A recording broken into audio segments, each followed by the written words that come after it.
Today, we are going to be talking about a subject that has captivated millions, if not billions by this point, of people on the earth over thousands of years. Synchronicity, what psychoanalyst Carl Jung described as a meaningful coincidence between two or more events in which something other than chance is involved. Is it really something more than coincidence? Are there elements of shared purpose or function coming together in time and space for some outcome to be achieved?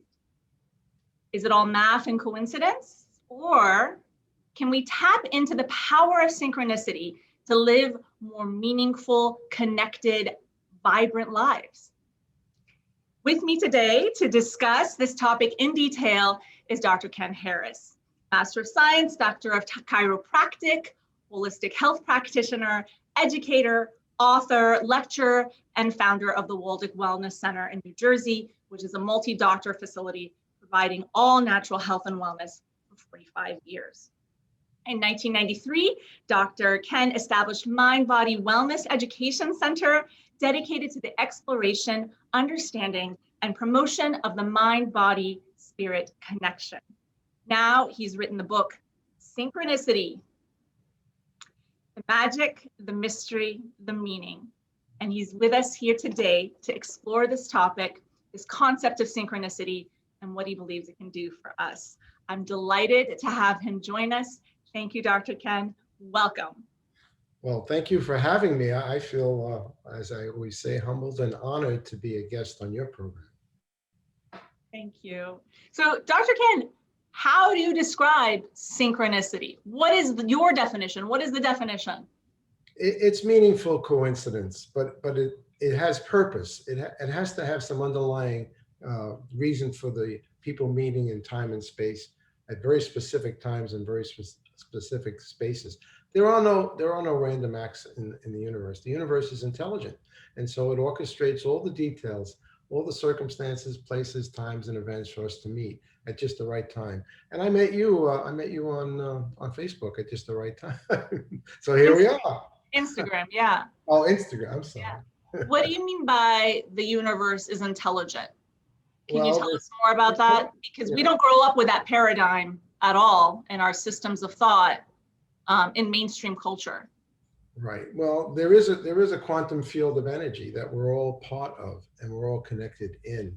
The symbol on my book is called the flower of life, which really is a sacred geometric figure indicating the interconnectedness of all life forms.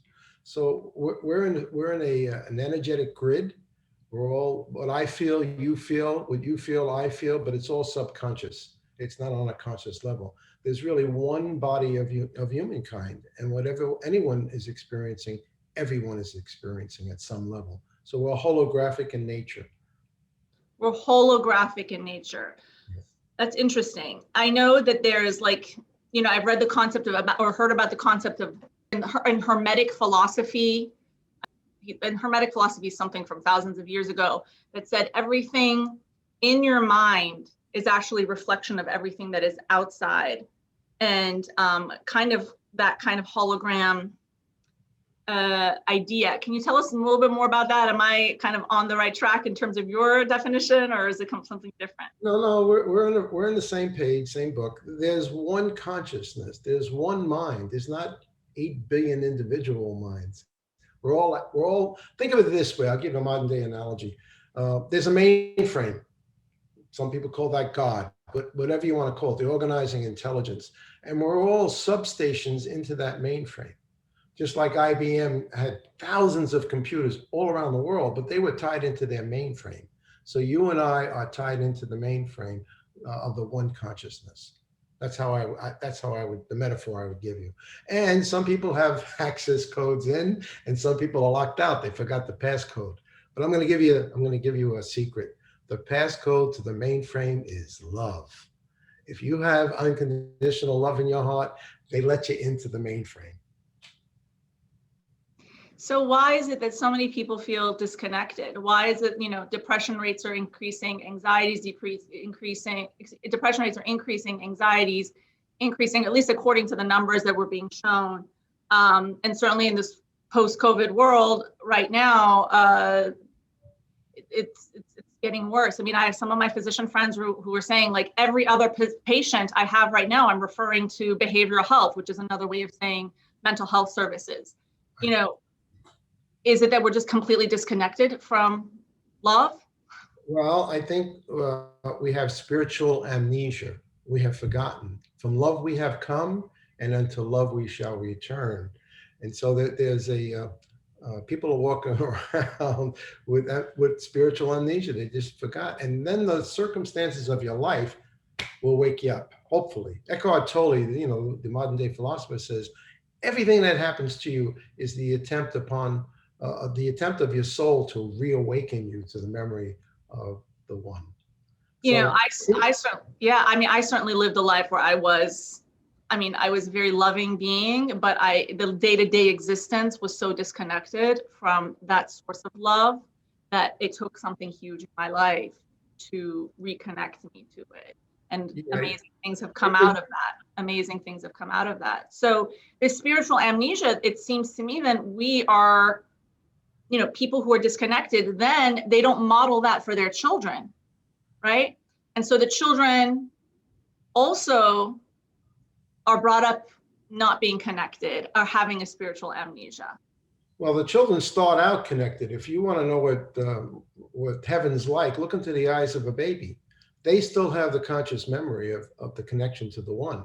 But you're right. When the parents become disoriented and everything in the outer world gets their attention, they lose their connection.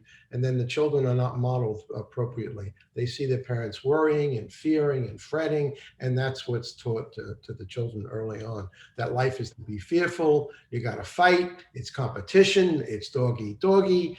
And the real design is not that way at all. It's collaboration, cooperation. We're here to help one another. That's why we came.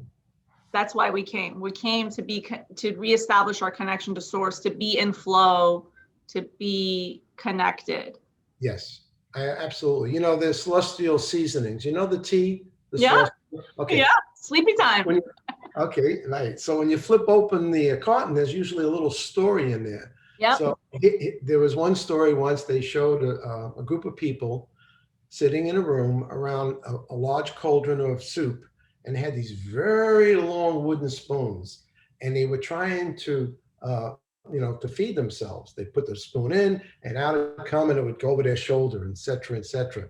And the guy said, well, that's an example of hell. Everybody's in it for themselves. What's in it for me? And I'm trying to get that food into my mouth with that long spoon. Go to the next room, and he says, well, this is heaven. And they show the picture, the same identical picture, only this time each person was feeding each other. Yeah. With a long spoon. So we're really here as a one body of consciousness. It's an illusion, a very convincing one, that you're there and I'm here, and that you have your own, you're wearing your own eyeglasses and your own filters of consciousness. But underneath that, at the quantum level of consciousness, there's really just one mind. That's very different than the egocentric lives that we live, right?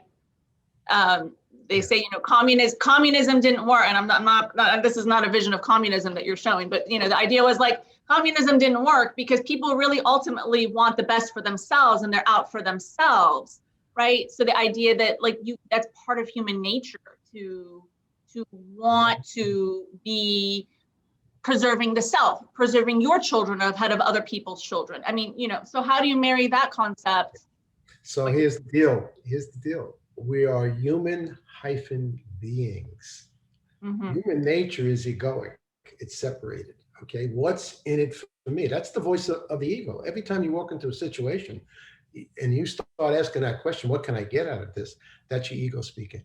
The soul voice is a little different. It walks into a situation and says, how can I help in this situation? What can I do to make this better?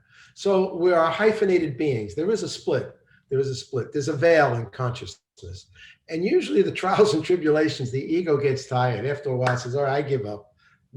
My analogy would be, you got a fish, it fights on the bait, and it struggles and struggles and struggles, and eventually it collapses, and then the fisherman just reels it in effortlessly. Well, that's the soul. The soul is just waiting patiently. The soul has all the time in the world. It's not frenetic. It's not frantic. It'll let your ego run, run, run, run, and then finally hits the wall and say, okay, come on home. So that coming home, by the way, is one of the most blissful experiences you could ever have. When the ego really realizes it was never in control anyway and relaxes into the loving arms of the soul, all is well. And all it has always been well, but it's been separated in our understanding. So that's my big picture, you might say. So synchronicity, in my opinion, is like a spiritual gyroscope. It helped, we get off course. We're on an eddy current. And, we have our ups and our downs. We go sideways, and all of a sudden something happens synchronistically to remind you, hey, course correct. Even the jet planes going out, they have computers and they punch in the coordinates, but en route, sometimes they get a little off track. And there's a gyroscopic mechanism in an airplane, brings them back onto a course correct. And that's what synchronicity is in many cases. It's just it's the universe, the quantum field reminding you, hey, you made a wrong turn. Get back this way. That's how I look at it anyway. So I don't think Carl Jung saw it that way, but that's what I see. I think the purpose of synchronicity is to so keep it's to the universe. So you're saying the universe is intelligent, and there is this field in which then the synchronicity is a way to realign ourselves, or to bring or also couldn't it be also that it's bringing us opportunities in a way that's very in flow with how our soul wants things to turn out for us? Yeah, you could say synchronicity is the unconscious flow of love. The unconscious flow of the love. unconscious flow of love, keeping you on your path. Listen, I believe we all make an agreement. Our souls make an agreement prior to coming into these physical bodies. And we all have a purpose. We all don't have the same purpose necessarily, but we all do have a purpose on this planet. Every person has a contribution to make. And if we all give our gifts, well, there's heaven on earth again. Yeah. Yeah. Simple. So in your book, I mean, you delve into the synchronicities in your life. It's really a collection of, kind of travels and the experiences that you've had in your life. And some of the synchronicities you've had are truly remarkable, where it's almost like you have set an intention in your life, or sometimes you've gotten a feeling and then it manifests like miraculously. And sometimes you yourself don't have any idea what's in store, but the most unexpected things end up happening right at the time that you needed them. And it's really cool that you've kind of put these all into words, right? Into a book, into a collection. So it's kind of astounding when you read story after story after story after story. Because two, you're like, okay, well, coincidence. But then to have this many, it's and the ways that it happened, it's pretty remarkable. I mean, so I'm not going to give away the stories because you guys should get the book, but you've met up with people from your distant past in incredible ways, not through social media, right? You've reconnected with people without the power of social media, but like just in very incredible ways. You got a feeling that you were supposed to meet Ram Dass, and you met him you just got a feeling, I'm supposed to meet this man. And you met him very soon after, and he was very instrumental in helping you heal from something in your life that you believe led you to him. You met John Denver and had this eerie flash about him right when you took his hand. And you literally crossed paths with spiritual teacher Wayne Dyer.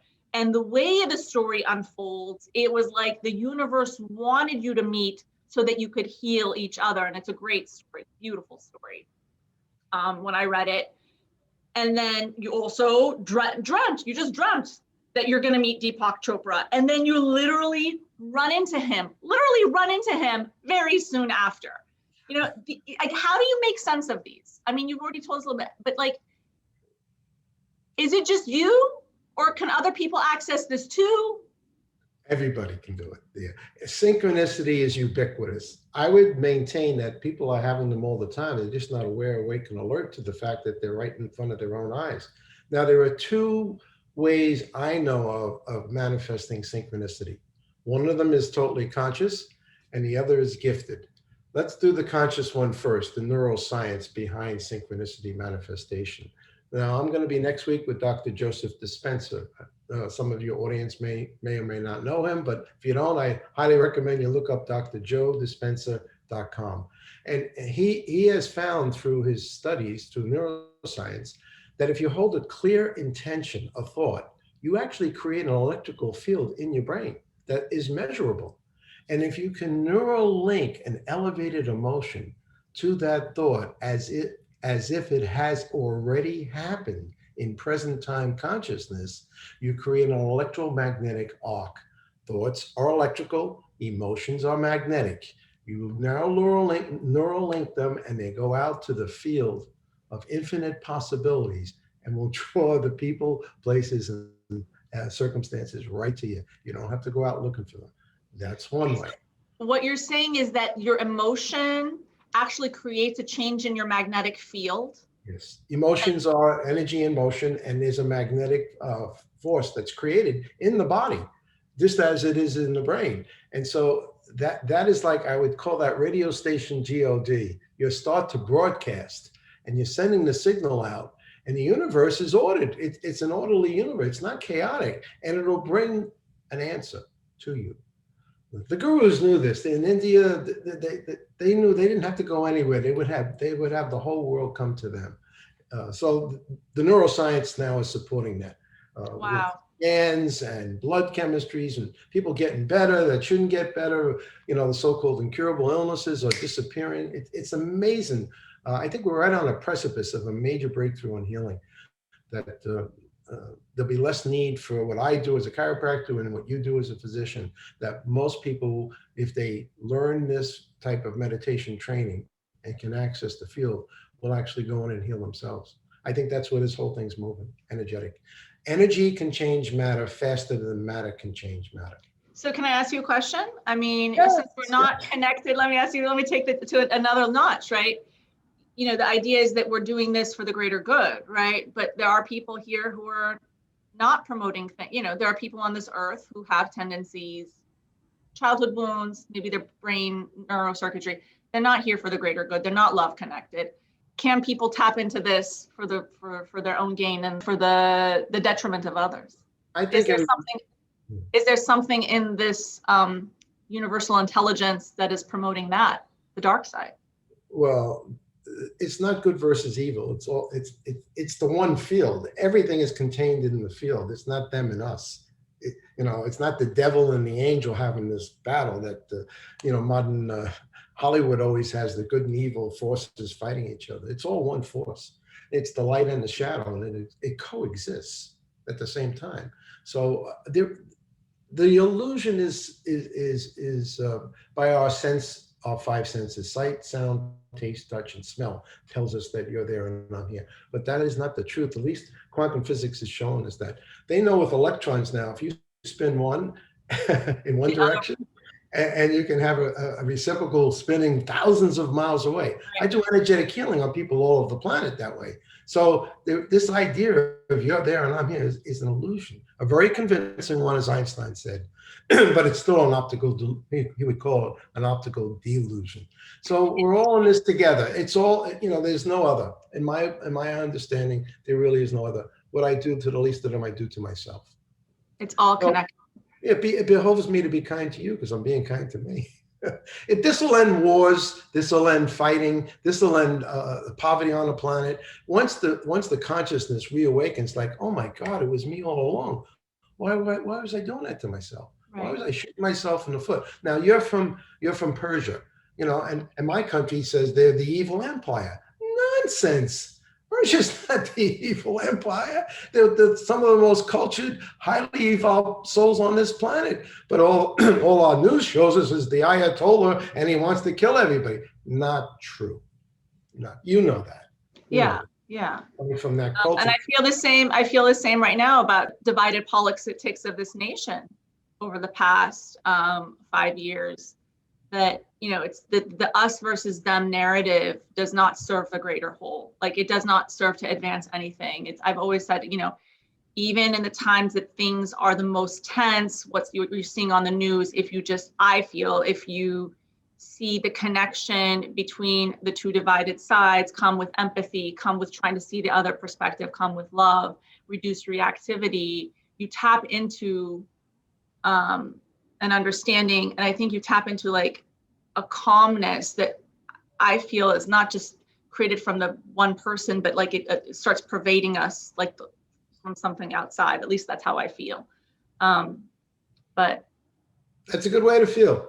so I Listen, mean, the package is different, but if I cut you, you bleed red. Right. You cut me, I bleed red. You know what love is. I know what love is. I know I'm in the presence of love. People, and regardless of your language, of your culture, of your history, you know, people have that sensing at a deeper level. And so when that awareness surfaces, I think the division will crumble. You know, the other way you can create synchronicities, by the way, is not create them. I talked a little bit about neuroscience, but the other way, it is many times, it is gifted to us. It's a gift. And, you know, that's why I call it magic, mystery, meaning. You know, I didn't consciously draw every person that I met to me. I didn't even know Wayne Dyer lived in Hawaii when I met him walking on the beach. I didn't know I was going to wind up becoming his doctor. It was crazy. But I was very happy once the circumstances presented themselves. I was very aware. So you got to stay awake and aware to opportunities that are presenting themselves all the time. Right. And so the key, I think, there is to stay aware and awake. And if you're living a reactive life where you're just like, you're in the present moment, but you're thinking about, I used to live this way, thinking about the next moment. Okay, I'm awake. Now I got to go make breakfast. Now, okay, after I'm making breakfast. Okay, now I got to get in my car. Now I'm in my car. Okay, got to get to work, right? You're not living in the present moment. You're just living an unconscious life, right? You're consumed with your to-do list. You're worried about your boss. You're worried about your kids. You're not going to be open to those moments of synchronicity where the universe will kind of, you know, guide you. And then, you know, for me, thinking about the synchronicities in my life, and I've just kind of scratched the surface. I'm sure there's some more, but the three, you know, we have a mutual friend, Dr. Azadeh, and I remember reading his book. And I thought when I was reading his book, I was like, I want to meet him. I'm going to meet him. I don't know how. I'm going to meet him.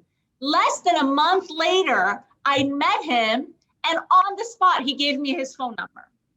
You know, like, what are the chances of that? It's like, wow, less than a month later, I met this guy whose book I really admired. Well, he recognized himself in you. That's why he gave him the number. He knew you were someone who needed to be open and accessible to him.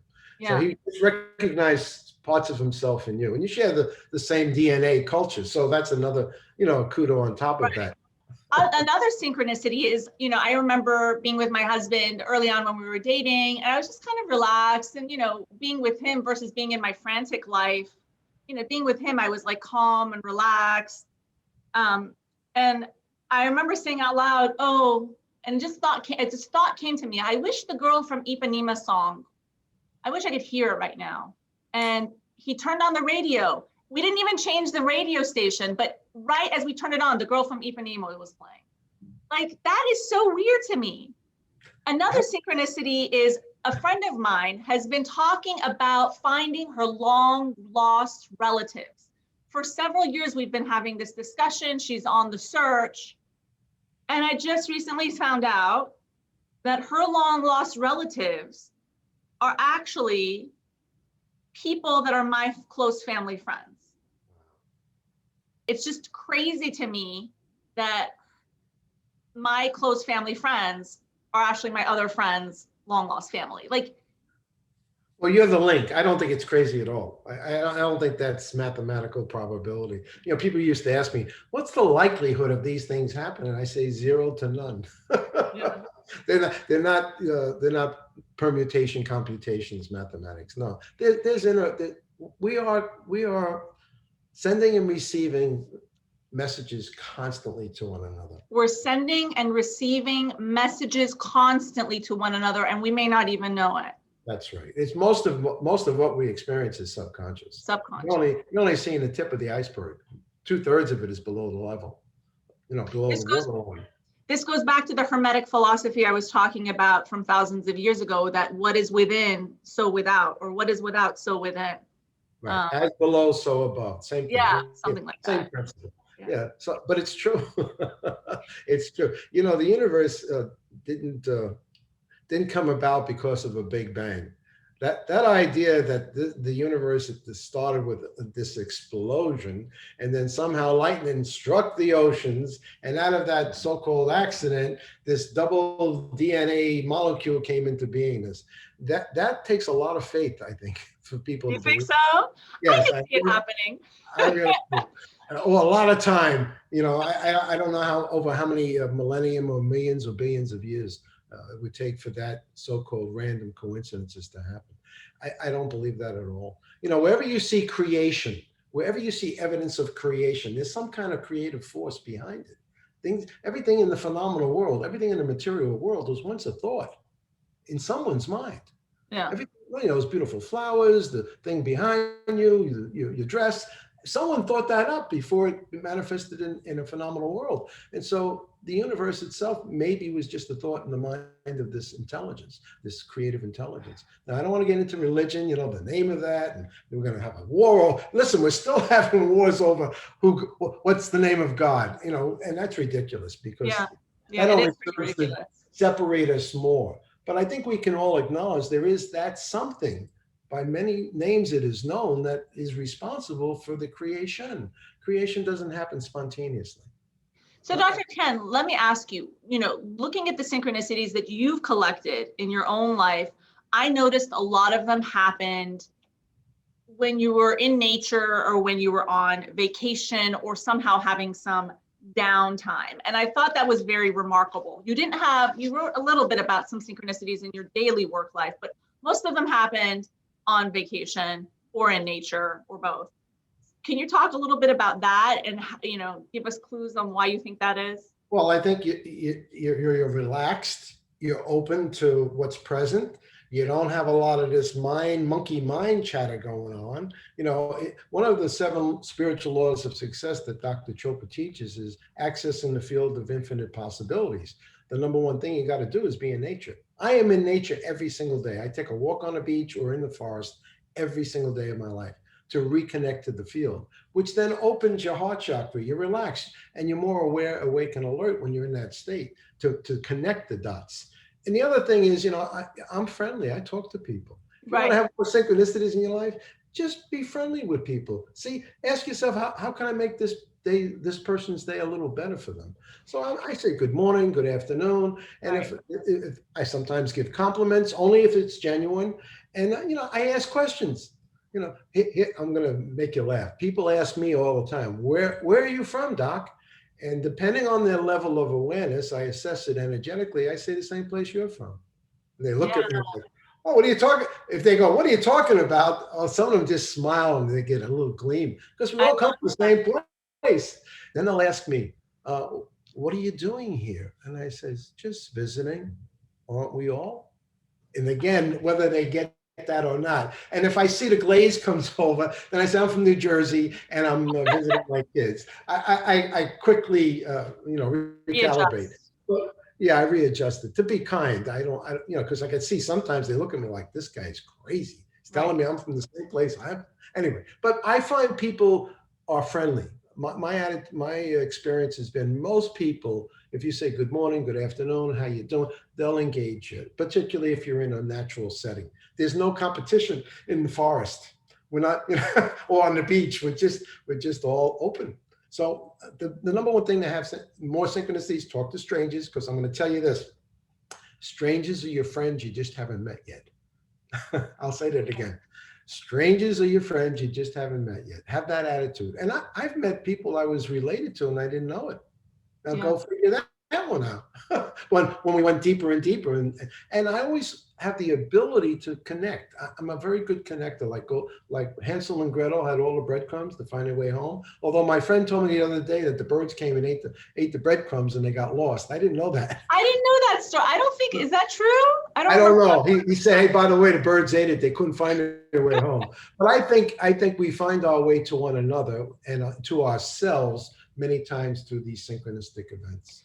I read an article in a psychology magazine recently about the difference between people who believe that possibilities are open to them and the people who don't believe that things can happen for them. And the people who were open and had more things happen for them were the people who were on the lookout for those things. And the people who didn't think that stuff happened for them were tended to be closed off. They didn't notice. If they were walking down the path, they didn't notice that dollar bill. They weren't even looking for the dollar bill. They weren't looking for possibilities. And I think that kind of is, the more scientific way of looking at it. And if we're going to talk about the bridge between the, physical, scientific, and the metaphysical, is that you have to be open. Both say you have to be open. You have to be aware. You have to be, open to that possibility. Yeah, wherever you put your attention, that's where your energy is going to flow to. Right.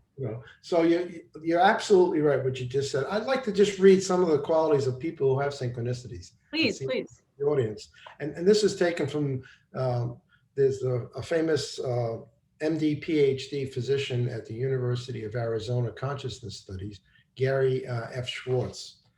Gary E. Schwartz, and he's the go-to guy. He was hardcore science, black and white, prove it to me, and then he started having them, and it just blew his socks off. So he came out, and as a result, he was ostracized by the scientific community. Yes, they tend to do that. Oh yeah, he was banished from the kingdom. In a mean way sometimes. He was shunned.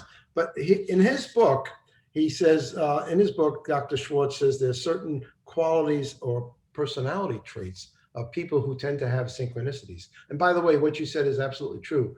Henry Ford said, if you think you can, you can. If you think you can't, you can't. And they're both right. So where are you going to put your attention? So most people who have them are very creative, open-minded, compassionate, caring, playful, curious. Curiosity is a good thing to have. Courageous. They're genuine. They're usually intelligent. They're discerning. They're mindful, they're intuitive, they're appreciative, and they're sane. They're not crazy people. Right. Those are some of the qualities of people who have more synchronicities than others. But I really believe they're happening all the time to everyone. It's just, as you say, what do you want to focus on? If you are a captive of your thoughts, you don't have any time or energy to see what's right in front of you. The thinking mind, Eckhart Tolle says the worst addiction is thinking. The worst addiction is just thinking. Yeah. Worse than sex and food and television. He says we're all addicted to thinking. And, we think we're our thoughts. You are not your thoughts. You have thoughts. Any more than you are your emotions. You have emotions. Or any more than you are this body. You have a body. So who are you?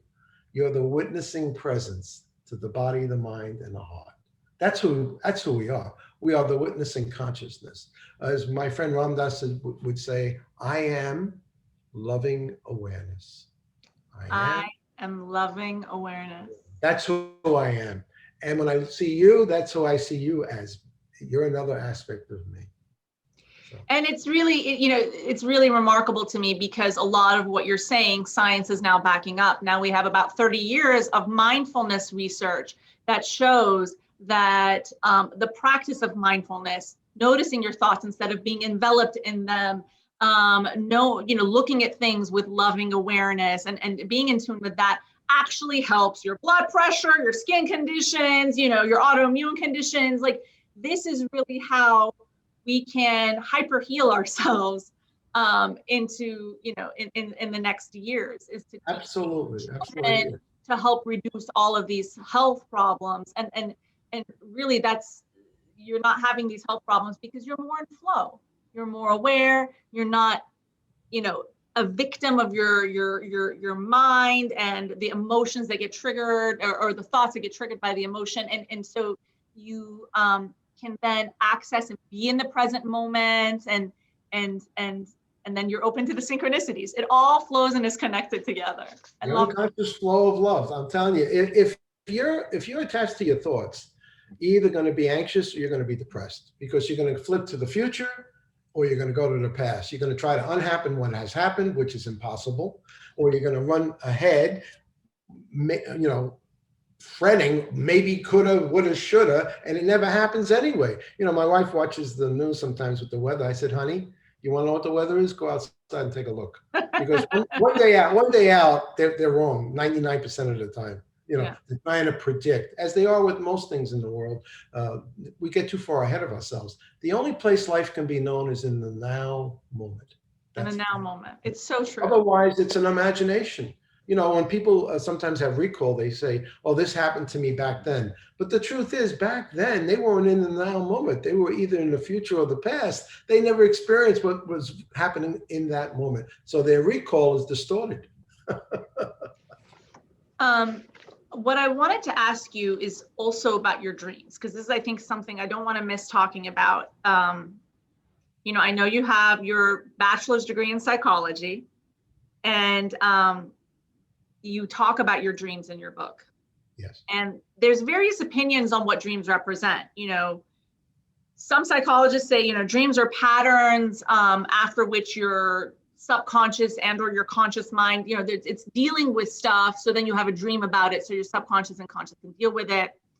Other people say dreams are, dreams come when your brain is just overwhelmed and it's just the tank is full and then it explodes and a dream results. Other people say, no, dreams are downloads from the outside as you sleep. And other people say that dreams are inner manifestations of what's actually going on in the outer world. I mean, there's many different ideas. I've personally, so it's up for debate and inquiry. I personally used my own dream work. I had one person tell me, dreams, I don't believe in them. And then, but then I had somebody else that I worked with who said, oh, it's powerful. And I realized just even doing 1 or 2 nights of dream work, it was powerful for healing patterns, recognizing and healing patterns in my life and really furthering my self-knowledge. But unlike you, I haven't gotten messages in my dreams. I haven't had my dreams tell me, go seek this person out or go do this. There's several instances where you write about that. You write about where your dreams guided you to seek certain people to help you with issues that were in your life or problems you had in your life, or dreams where you were told you were going to meet a famous person and then you literally ran into them. So can you tell us more about that and tell us how we can harness the power of our dreams and get help with our problems? I think what you said is about the dreams being all 4 of those things. You went into 4 different quadrants about dreaming. I don't think there's any one explanation for all dreams. But in my case, I feel like I have been graced or blessed. I didn't consciously go to sleep trying to manifest these people, places, and circumstances. I just feel I was the recipient. I was in the right time at the right place. And usually, sometimes the precognition dreams is an answer to a question you're working with. Yeah. Like, I'll speak for my dad. My dad had been in a hospital, and I tried to, he had congestive heart failure, and they said, well, there's nothing more we can do, take him home. But we didn't have a placement yet to get him into a nursing home. And I went around to 20 or 25 homes at that time, and I was stressed. I mean, I was under the gun. And then I had the dream, and it said, ask John. And then I woke up and I said, Judy, I'm supposed to ask this guy John, but I don't know John who. And that very same day, we went to get our Christmas tree and our poinsettia plants. Normally we would go to 2 different farms, but because I was so stressed out, I said, we're going to go to one place. You go in and get your poinsettias. I'll go out and get the tree. And I'm out shaking the tree, and this guy, someone I knew, John, was standing next to me. And of course, as the story goes, he was the chairman of the Republican Party in Bergen County. And I figured he had a lot of connections. He must have. My daughter and his son had dated previously. So he knew me and I know him, but I hadn't seen him in years.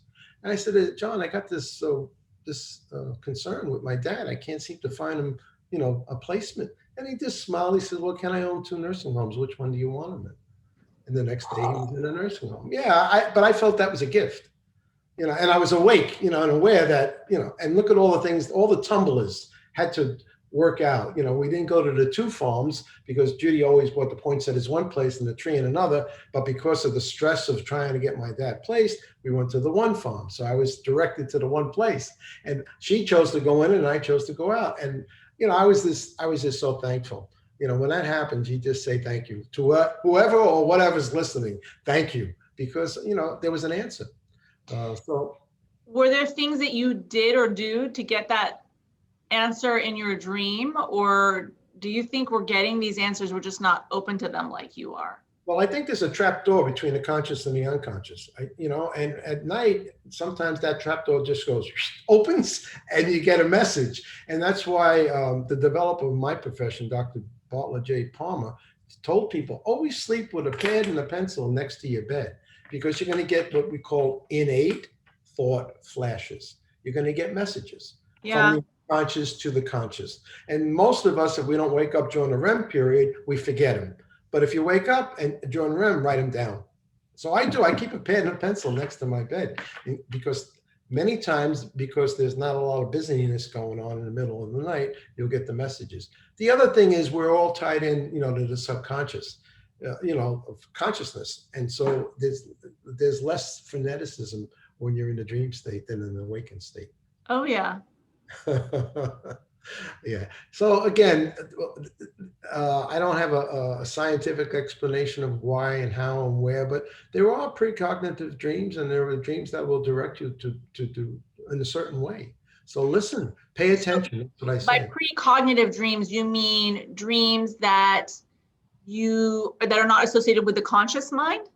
I would say precognitive is you're getting an advance warning something's going to happen for you or to you.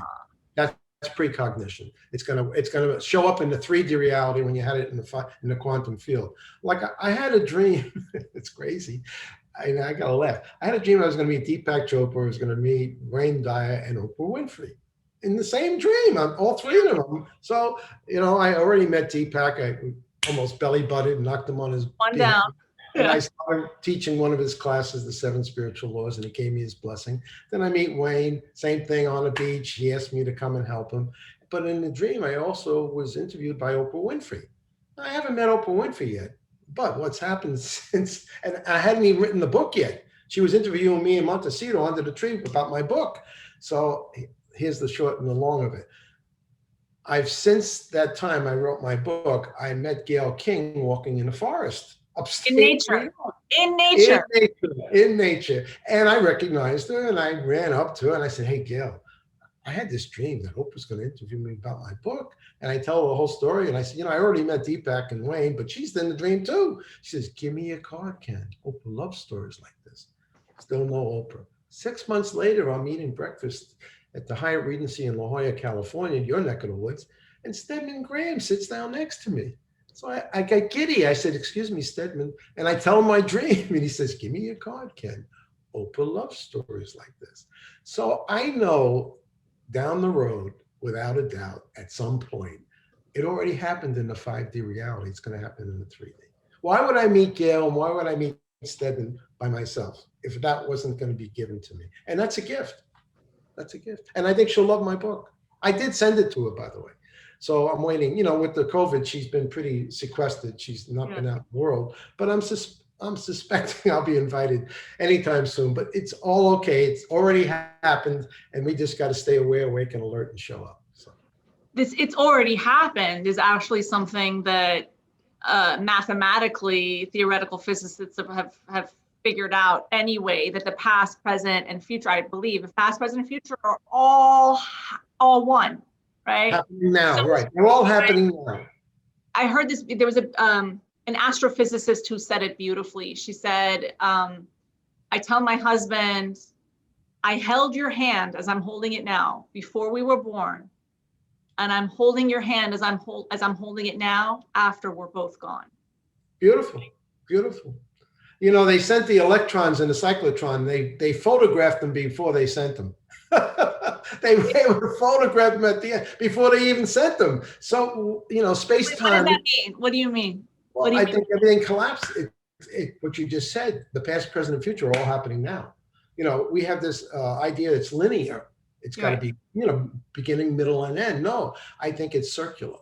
It's circular. But our finite minds, it's hard for our finite minds to get wrap our heads around this. Right. It's like thinking about what's beyond the planets. Where does the universe end? Like you can't. How can there be? It never began and it never ended. That's another thing. The finite. The finite cannot comprehend the infinite. Right. It can't. But these are questions that, philosophers have debated for ad infinitum. All I know is that there's a field beyond my mind that is orchestrating the whole thing.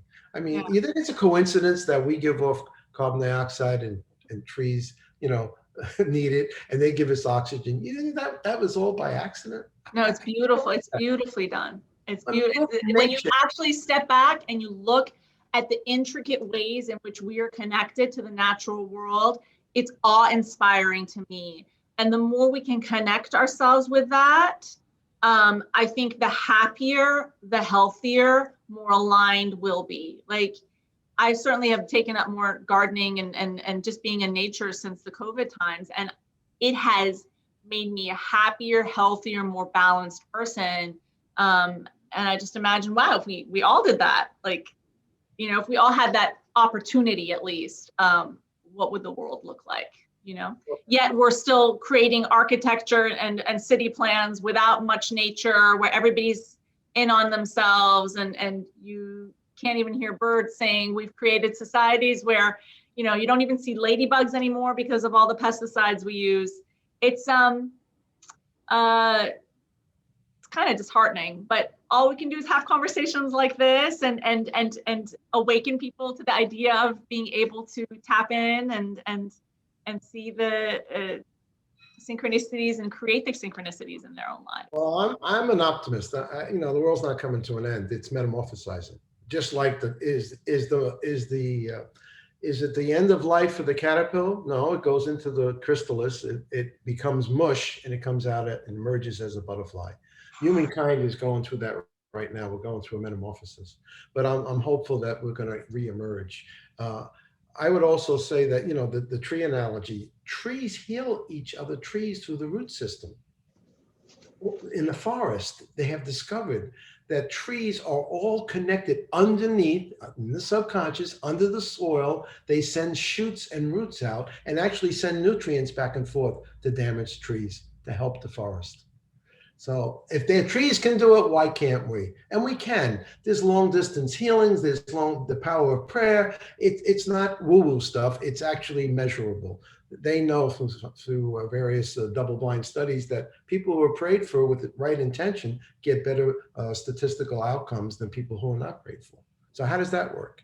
Because again, we're in the field. We're energetically in the grid. Many healers can actually experience in their own bodies what the client's working through on the other side of the world. Again, science will catch up to what nature already knows. We're just in the process of evolving back. And personally, I believe that we had these latent powers on the planet before this cycle of consciousness, and that we didn't come from the old caveman guys. We devoluted to them, and we're just crawling our way back up to consciousness. So there's a restoration going on. Restoration. There's catabolism. There's the breaking down and the building up, right? And metabolism is anabolic and catabolic, right? And that's what we're in right now. Both things are happening at the same time. There's an evolution. Just thinking about what you just said about the metamorphosis and just going back to that wisdom of being able to tap into those things, and then thinking about the types of people that you mentioned in your book have experienced synchronicities. They're creative, open-minded, compassionate, intelligent, discerning, mindful, intuitive. This tends to be people who are more sensitive. I think these words describe people who are more sensitive in our culture. And 50% of people are more sensitive than the other 50. And then 20% of people we know have this trait that makes them highly sensitive beings. And so the words that you describe, people who tend to have more synchronicities tend to be the people, there's some overlap there with highly sensitive people. They tend to be more intelligent, more aware, more empathic, more compassionate, more tuned in, and more their nervous systems are a little bit more finely tuned. And if you think about, I've been learning recently, like thousands of years ago, about 25,000 years ago, how our society changed was that the people who had less sensitive, I'm going to use a word that's not really scientific, but more sociopathic tendencies and didn't care as much, didn't have as much empathy, they took over. And so that's kind of the model under which we've been working with, where the ruler really wants to maximize himself, and then everybody else is kind of at the whim of the ruler who took over thousands of years ago. And we lost that knowledge of the sensitives. And if you look at the work of Judy Orloff, she talks about empaths and sensitives, and she's a psychiatrist, and she talks in her books about like people who are more on that spectrum being more attuned, having more tendencies for psychic ability, having more tendencies to be able to communicate with the plant world. She calls them plant empaths. I'm just kind of putting these pieces together just to kind of clarify frameworks for us, or possible frameworks for us. Well, we're in the process, you know. We're in the process. We're in the process, you know. Nothing's been set in stone. Life is still fluid. It's still flowing, and I'm hopeful. I'm not pessimistic. You know, they tell us the environment's going to collapse in 10 years and all this stuff, but you know, life will always find a way. Don't you ever see a branch coming up out of concrete? Yeah. New life coming forth. Yeah. So if it doesn't happen with the current Earth population, it'll happen with the next one. Yeah, because there really is no death. That's another thing, folks. I died last year during my heart attack, but I'm fine. So I just want to let you know, if you're really afraid of dying, don't be, because it's one of the most peaceful and calming experiences I've ever had. What a gift I got by having the heart attack. So you're saying your heart stopped, and in that moment you felt eternally peaceful? You felt I met the real Ken. I met the one who dwells within this persona called Ken. Yeah. I met myself during the heart attack. And I even heard I heard a voice say, "Hey, Ken, relax. You're not going to die today."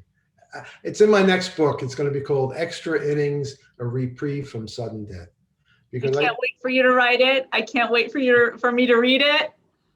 Thank you so much. I mean, I also want to mention before we close, actually, you are collecting stories of synchronicities. And I personally think it's great to collect these observations, not just in your book, but also other people's stories, because stories, first of all, help us make sense of our own lives, but also collecting observations is part of the scientific method. You collect observations first, and then you can do more studies to look at things quantitatively and qualitatively. So can you tell us about how we can be involved in your collection? Very simple. Okay, so on my website, it's doctor.kenharris.com, the full word doctor. I found out there's so many Dr. Ken Harrises in the world. When you Google me, you'll see all these people all over the planet. But anyway, doctor.kenharris.com. And as soon as you go on the website, if you register, you're going to get a 5-page PDF free file user guide for categorizing and understanding synchronicities. And there's an opportunity right there. Please submit your synchronicity story. For example, synchronicities, how I met my spouse. Those are some of the most incredible stories I've been collecting. I have one. Oh my God. I gotta go put it on yours. My story is amazing. Yeah, they all are. Synchronicities, how I found a new job. Synchronicities, how I found a new place to live. So I'm getting all these contributions from people all over the planet, because one good thing about Amazon, aside from the fact that, one good thing is that you have distribution of selling books in Australia, Canada, New Zealand, and people are sending me their stories. So I would invite you to send your story if you got a good one. I have to send you my how I met my husband story. I mean, I got a message that I needed to go somewhere. Well, I got a feeling, not a message. It wasn't just, oh my God, I just, I tell this story at parties and people are amazed. Anyway, I'll send it to you. Okay, so that's how you can stay connected with me. And I give a monthly newsletter out too on spirituality, consciousness, healing, and that's also free. So you don't have to buy my book. You can get the 5-page printout and you can get the monthly newsletter. But if you want a good read, my book's a good read. It is a good read. Your book, Synchronicity, The Magic, the Mystery, the Meaning, is a bestseller on Amazon, and you can order it from Amazon, or you can get it from Dr. Ken Harris's website, and that's a signed copy if you order it from his website. Again, Synchronicity, The Magic, the Mystery, the Meaning, available on Amazon and drkenharris.com. Dr. Ken, I have enjoyed this conversation immensely. So have I. So have I. Thank you, and many, many blessings to you. And thank you. That's all I can say. Well, namaste. Namaste is what I'm going to say. Okay. And I don't have to explain to you what namaste means, but thank you for the opportunity to speak to your audience. And I'm going to hold you on writing your story for my next book. So I'm going to call you up and say, hey, I didn't get your story yet. So now you're going to have to put pen to paper and write it. It sounds great. I'd love to do it. Thank you. Have a beautiful day, everybody.